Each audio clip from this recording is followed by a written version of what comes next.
पहला शमूएल 10वां अध्याय और उसका 6वां वचन को मैं पढ़ता हूँ।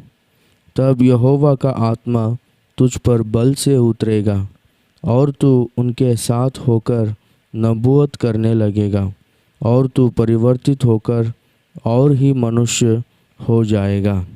Praise the Lord. यहाँ पर शाऊल के बारे में लिखा गया है।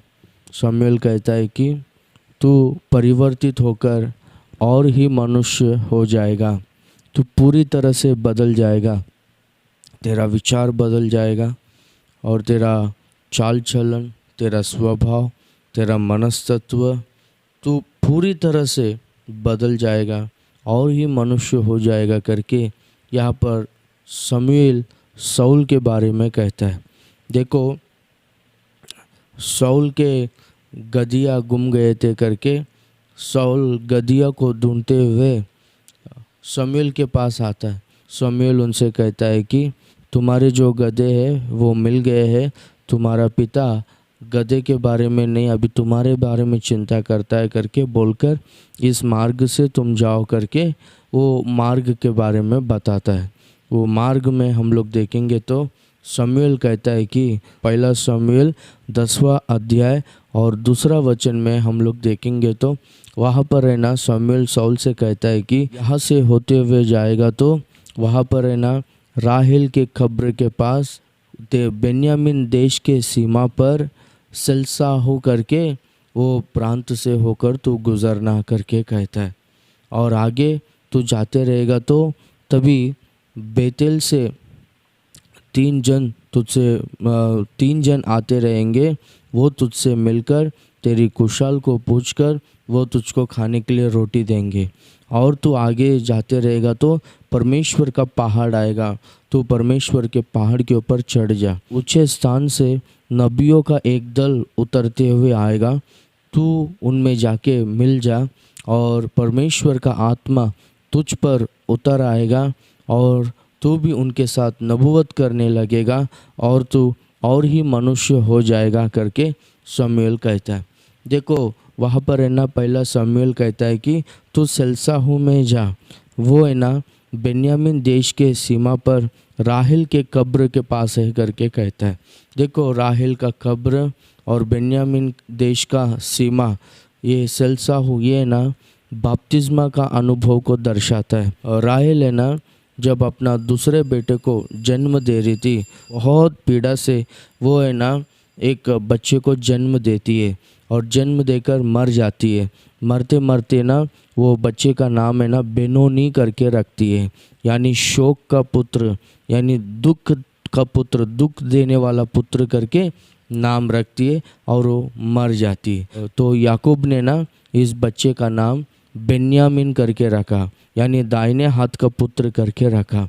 देखो, बेनोनी जो दुख का पुत्र पैदा हुआ, बाद में वहाँ पर है ना राहेल मर गई और उसका समाधि हुआ। जो पुत्र है ये दाहिने हाथ का पुत्र हुआ। ये अनुभव को ही बपतिस्मा करके कहते हैं। बपतिस्मा यानी यीशु मसीह का मृत्यु, यीशु मसीह का गाड़ा जाना और यीशु मसीह का जी उठना, इससे बपतिस्मा तोला गया है। जैसे कि यीशु मसीह सूली पर लटक कर मर गया और बाद में 3 दिन तक कब्र में रखा गया था और बाद में फिर से जैसे कि जी उठा।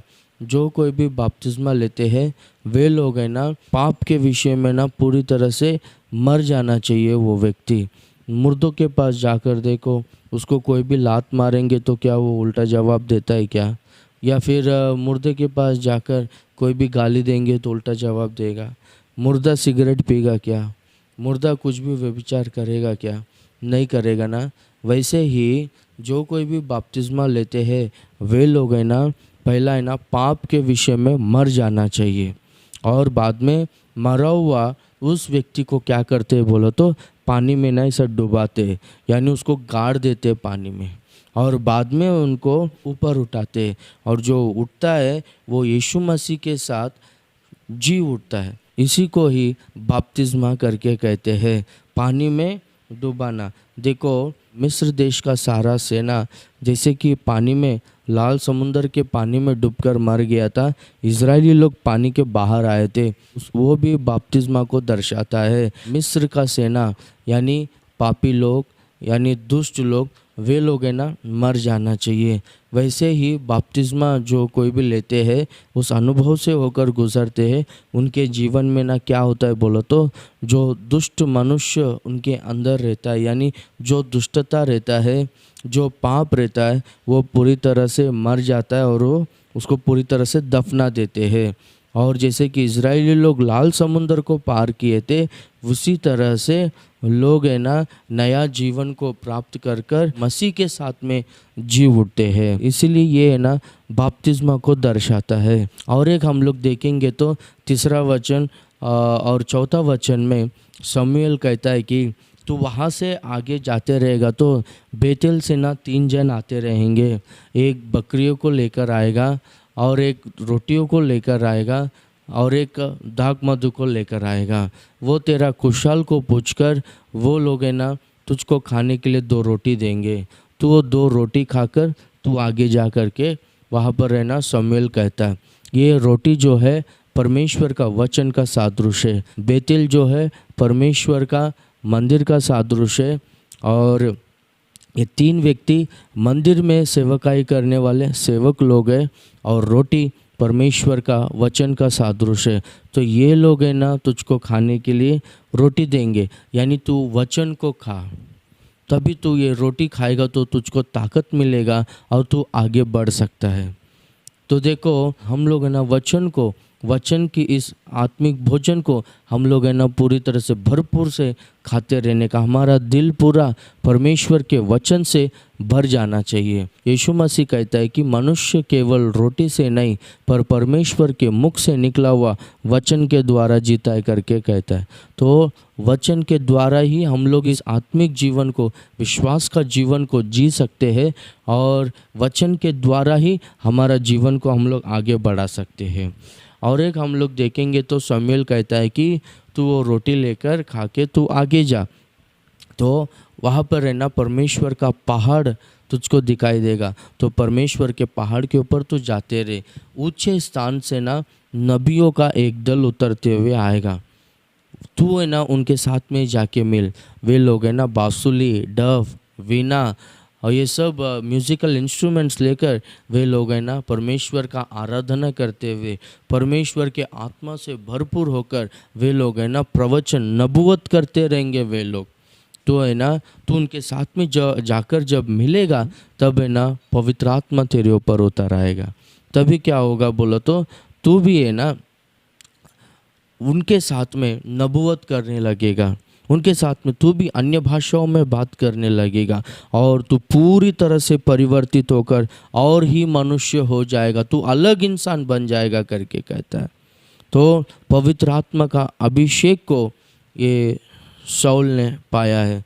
तो आप लोग भी, आपका जीवन पूरी तरह से परिवर्तित होकर बदलना है तो आप लोग भी पवित्र आत्मा को पाना बहुत ज़रूरी है। बहुत सारे लोग पवित्र आत्मा पर विश्वास नहीं करते, और जो लोग पवित्र आत्मा को पाकर नबूवत करते रहते, अन्य भाषाओं में बात करते रहते, भविष्यवाणियाँ करते रहते, उनको ना चिढ़ाते रहते, टट्टे में उड़ाते वे लोग।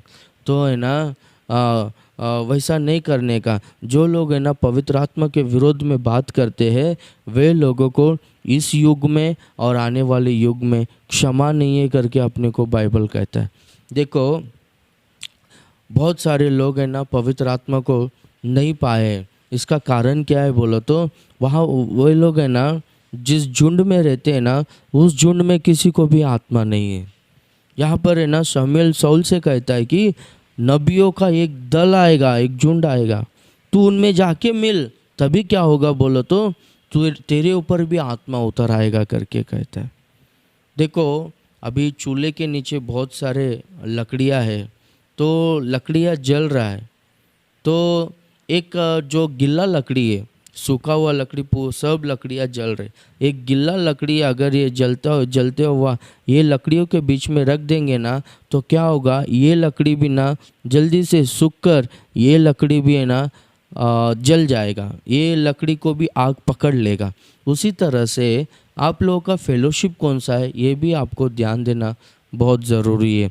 जिस कलीसिया में या फिर जिस मंडली में या फिर जिस झुंड में पवित्र आत्मा का कार्य हो रहा है, वहाँ पर अगर आप लोग रहोगे ना, तो आप लोग भी पवित्र आत्मा को पाओगे, आप लोग भी अन्य भाषा का वरदान को पाओगे।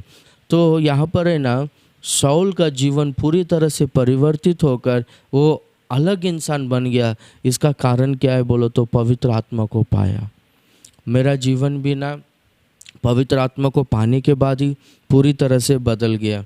मैं भी पवित्र आत्मा पर विश्वास नहीं करता था, थोड़ा मैं चिढ़ाता था। जो कोई भी पवित्र आत्मा को पाए वे लोग आत्मा में आनंद करते, अन्य भाषाओं में बात करते, तो वे लोगों को देखकर मैं भी चिढ़ाता था। पर जब मैं सेवकाई को गया तो वहाँ पर है ना, हमारा जब बाइबल ट्रेनिंग हो रहा था तो स्पेशली पवित्र आत्मा का अभिषेक के लिए प्रार्थना हो रहा था। तो उस समय में मैं उपवास रहकर है ना प्रार्थना कर रहा था, परमेश्वर से मांग रहा था कि मुझको पवित्र आत्मा दो करके। तो मैं प्रार्थना में था तो बल से पवित्र आत्मा मेरे ऊपर उतर आया, आग मेरे ऊपर उतर आया करके मैंने देखा। पूरी तरह से मैं आत्मा में भरपूर होकर लगभग है ना कई घंटों तक मैं अन्य भाषाओं में ही बात कर रहा था। तो आप लोग भी है ना, आपका जीवन पूरी तरह से बदलना है तो इस मार्ग में चलना चाहिए। इस मार्ग में बपतिस्मा का एक अनुभव है, दूसरा रोटी जो परमेश्वर का वचन है वो वचन को अपने दिल से भर दो, और तीसरा पवित्र आत्मा को पाओ। परमेश्वर आपको आशीष करे। आमीन।